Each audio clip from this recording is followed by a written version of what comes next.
This week may go down as one of the most ill-disciplined for political surrogates on both sides. Bill Clinton said something that was picked up by Republicans to falsely claim that he's for the permanent extension of the Bush tax cuts. And then Jeb Bush offered such a faint-hearted endorsement of Mitt Romney that it's clear he doesn't think much of the Republican challenger. Brad Woodhouse is communications director for the DNC and generally stays on message. Brad, at his press conference today, the president sought to retake the lead in the message war, but then told reporters, quote, "The private sector is doing fine." Within moments, Republicans pounced in unison. Take a listen. For the President of the United States to stand up and say the private sector is doing fine is going to go down in history. And Mr. President, take it from me, the private sector is not doing well. Did he see the job numbers that came out last week? The private sector is not doing fine. Now, the president has, in fact, taken a step of clarifying that at a media availability just now.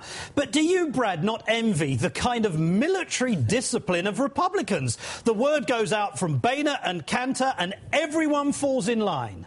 Well, look, Martin, that's campaign 101. But let me just say this. We're not about to be lectured to by people who have spent more of the time in this Congress trying to restrict a woman's right to choose, trying to defund Planned Parenthood, or by someone who said corporations are people, that he's not concerned about the very poor. I mean, these people are out of touch with what's going on in America. They haven't done anything on jobs in the Congress. The president was talking about the private sector relative to the public sector. I'm asking you this question. Are you not slightly envious of the kind of discipline that Republicans display? I mean, it may be absolute balderdash, but at the end of the day, they just repeat it, one after the other. Well, look, I've always been amazed at how they're willing to distort the truth. I've always been amazed at how Mitt Romney can stand up and repeatedly say stuff like the president has run around the world apologizing. I mean, they have no bounds of decency when it comes to telling the truth.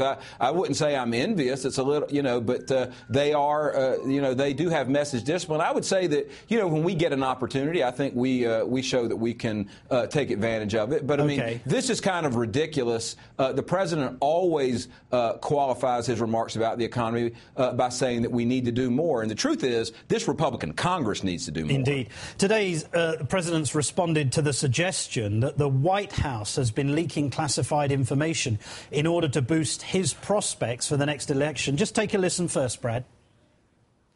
The notion that my White House would purposely release classified national security information is offensive.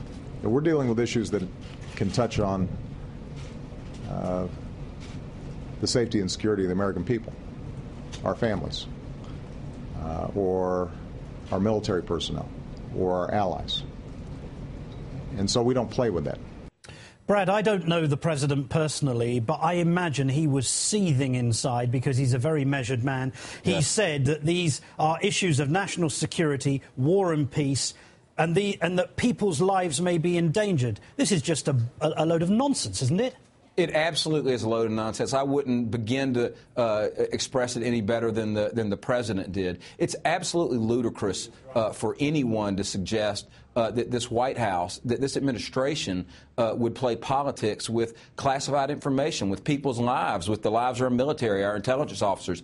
It's insane. But I'll tell you what it says about the Republicans on the other side, Martin. They cannot compete with this president and his success in foreign policy, so now they're just making stuff up. Do you think that's what they're really doing here? Because it seems to me that given only this week, number two in the al-Qaeda organization, an individual Michael Hayden described as a rock star in al-Qaeda, was literally blown away. This president has pressured with the international community Iran.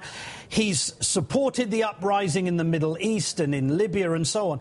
And yet They seem to be looking for any opportunity to undermine what is ostensibly the president's, perhaps, one of his greatest strengths. That's absolutely right, Martin. He has an unimpeachable foreign policy record, and the Republicans are looking for anything they can possibly find to undermine that. I mean, it just defies their frame of reference that a Democratic president has been so strong, has been so tough on terrorism, and has responded so well on the international stage. The fact is he has. The American people recognize that, and this baloney they're trying to trump up is not going to do anything to dissuade the American people and how they feel about the president's performance. As I said at the outset, DNC Communications Director Brad Woodhouse, always on message. Thank you, sir.